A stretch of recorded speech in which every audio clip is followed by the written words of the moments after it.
Halo, assalamualaikum warahmatullahi wabarakatuh. Selamat datang kembali di channelnya Pekerja Migran Indonesia yang domisilinya di negara Hongkong ini. Kawan-kawan pasti sudah nonton video di depan tadi. Jadi kali ini kita akan membahas tentang isu kemarin yang sempat beredar di Facebook. Jadi saya ambil hanya sedikit saja cuplikan dari video yang beredar kemarin, karena hal yang paling utama yang bakal kita bahas adalah mengenai kasusnya, tentang undang-undangnya, dan yang pasti jika ada kawan-kawan kita yang mengalami hal yang sama sih, bagaimana cara melaporkan atau minta bantuan ke siapa. Jadi kalau ada penjelasan atau kronologi yang salah di dalam video ini nanti, tolong yang bersangkutan ini bisa menuliskan kronologi sesungguhnya bagaimana ya. Nanti saya pin biar dibaca kawan-kawan yang lain. Nah, ini adalah kronologi kasus yang harus kawan-kawan ketahui. Di dalam video depan tadi ini ada dua kriteria, yang dimana salah satunya adalah dilarang masuk rumah juragan ketika pulang libur. Ini yang pertama. Kemudian yang kedua, diputus kontrak tak beri kemanusiaan, yaitu posisi waktu pulang libur. Jadi langsung diputus kontrak kerja ketika mbaknya ini pulang ya. Oke, ini adalah kronologinya kurang lebihnya ya. Mbaknya ini kerja 4 bulan di tempat juragannya. Mbaknya ini pas kejadian hari Minggu, tepatnya adalah tanggal 22 Mei, sekitar jam 12 malam. Ya, saya ngelihat hampir jam 12 malam lah di dalam video tersebut. Nah, perjanjian kepulangan mbaknya ini sebenarnya di rumah harus pulang jam 6 sore. Jadi kalau kawan-kawan itu menemukan ada temannya lain jam 6 sore harus pulang, ini dipastikan mbaknya ini selepas pulang libur ada pekerjaan lagi, entah itu masak, entah itu bersih-bersih lantai, entah itu cuci toilet juga bisa, kemudian bersih-bersih lantai, kemudian nyuci baju ini juga bisa, karena jam 6 pulangnya dipastikan ya. Ini ada kerjaan over. Nanti kita akan membahas bagaimana tentang undang-undang ini juga. Oke. Nah, mbaknya ini pulangnya telat. Entah, kita nggak tahu telatnya berapa. Bisa jadi jam 8 atau jam 9. Tapi sudah tidak dibukakan pintu. Dan sekali lagi kita nggak tahu apa alasnya mbak telat. Nah, dan ketika mbaknya telat tidak dibukakan pintu, ini mbaknya mencoba membuka ya. Entah itu dia sepertinya membawa kunci. Nah, dia mencoba membuka tapi tetap tidak bisa. Ini kebanyakan kalau tidak dibuka, tidak bisa dibuka dari luar, berarti sudah dikunci dari dalam. Ya, nah mbaknya ini mungkin menunggu, mungkin dia pikir biasanya mbak-mbak kalau pulang libur nih, kalau nggak tintong-tintong ataupun buka pintu tapi tidak dibukakan, ini biasanya si juragan tidak di rumah. Jadi mbaknya ini nunggu sampai hampir jam 12 malam. Nah, langsung mbaknya ini khawatir, akhirnya meminta bantuan sama temennya. Nah, temannya datang. Nah, temannya ini lumayan bisa berbahasa Kantonis ya. Jadi dianya meminta bantuan sama sapam di bawah atau suksuk. Biasanya kan di flat negara ini kan ada penjaganya. Jadi mbaknya ini minta susuk untuk naik ke atas dan mentintong-tintong si rumah majikan. Siapa tahu ini bakal dibuka ya, karena takut sama susuk. Tapi ternyata ketika susuknya sudah naik, tintong-tintong, tetap aja tidak ada respon dari juragannya dari dalam. Jadi intinya mbaknya ini di interminit ternyata. Selepas mbaknya ini juga telepon sama si agensi. Nah, dari situ si agensi juga tidak membantu si mbaknya. Membantu dalam hal ini adalah ngomong sama majikan, kemudian yang kedua memberikan tempat tinggal. Ini tidak membantu. Jadi antara si agensi dan juragan ini sebenarnya 11-12 ya. Mungkin kalau si agensinya ini membantu sama mbaknya, mungkin si majikan agak takut. Namun buktinya si agensi malah membiarkan saja dan bilang bahwa si mbaknya di interminit malam itu juga. Jadi karena tidak ada respon dari dalam walaupun sudah didatangi oleh sapam, maka si teman mbaknya ini bilang sama sapamnya, apakah boleh telepon Pak Pol jika jam 12 lebih. Katanya Sapam, ini boleh saja. Nah, itu adalah ide yang bagus banget ketika harus telepon sama Pak Pol.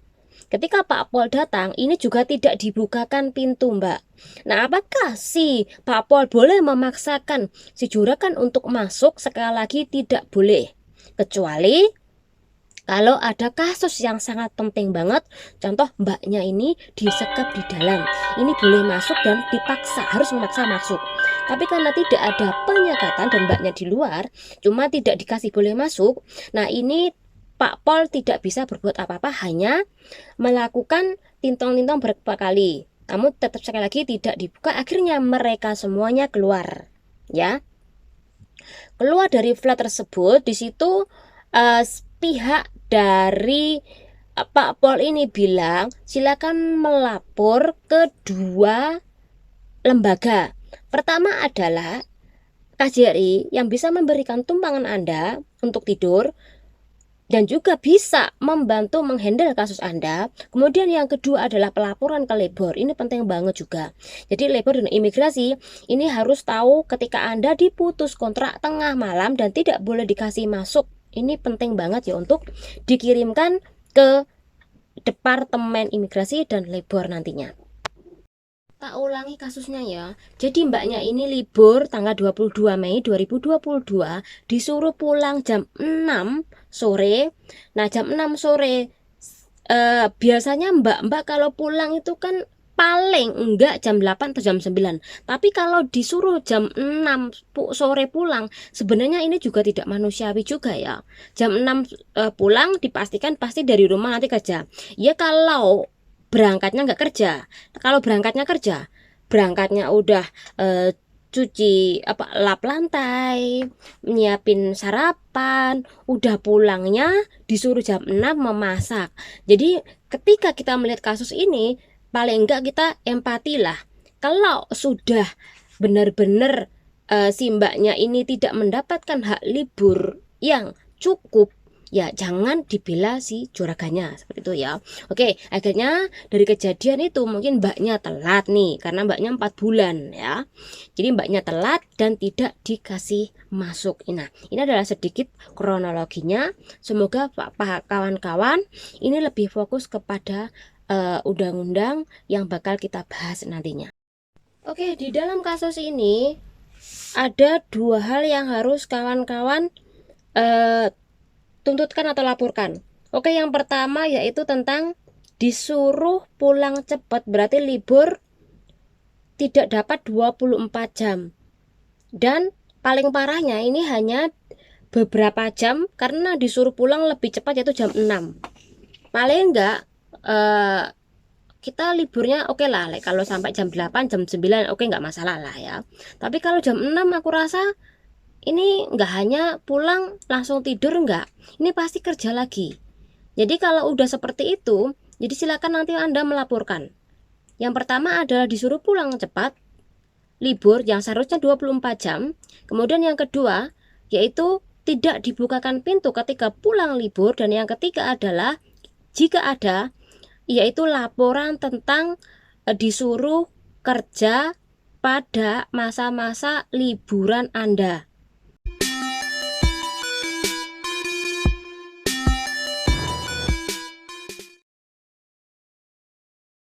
Ketika Anda pulang libur, kemudian Anda tidak dibukakan pintu, berarti sama aja bos ini juga melanggar Undang-Undang Ketenagakerjaan klausa nomor 3 yang mana ini mengharuskan, di dalam pasal tersebut ini mengharuskan PRT harus tinggal di tempat juragannya tersebut.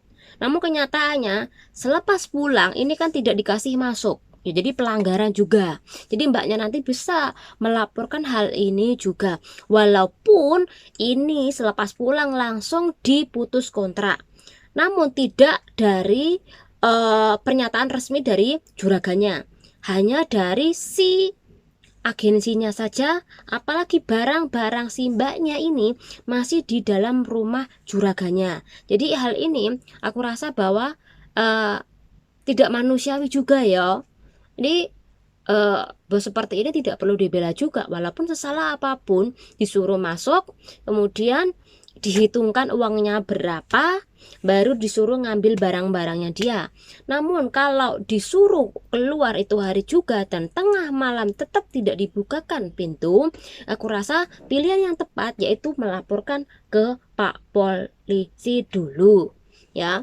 Jadi tidak hanya Sapam, Pak Polisi juga, dan juga meminta bantuan agensi, ini sudah betul. Tapi kalau agensi tidak mau membantu, berarti Anda juga harus melaporkan hal ini ke KJRT atau konsulat kita sebelum Anda melanjutkan lagi kasusnya nanti ke labor atau ke imigrasi. Nah, saya cuma memberikan ada 4 nomor KJRI. Semoga Mbak-mbak kalau memang darurat banget silakan langsung telepon. Tapi kalau nggak darurat jangan telepon, nggih.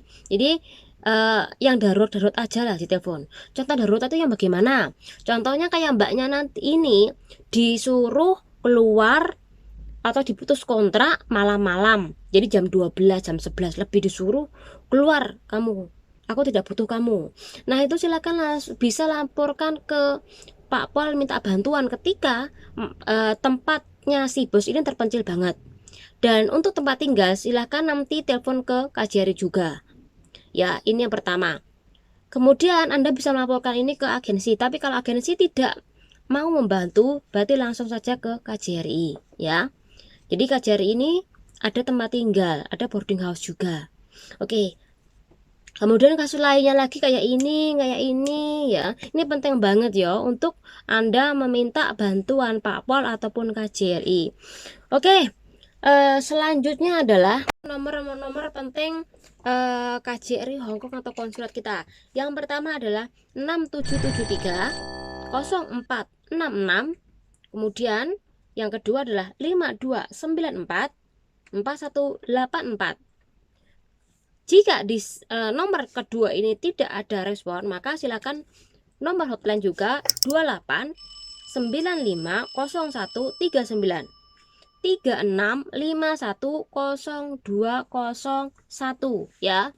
Ini adalah nomor-nomor penting konsulat kita. Silakan mbak-mbak simpan. Kalau sewaktu-waktu ada temennya kena masalah, tapi jangan sampai. Nah, silakan langsung telepon ke nomor ini. Nah, semoga bermanfaat buat kawan-kawan semuanya. Channel ini undur diri. Wassalamualaikum warahmatullahi wabarakatuh.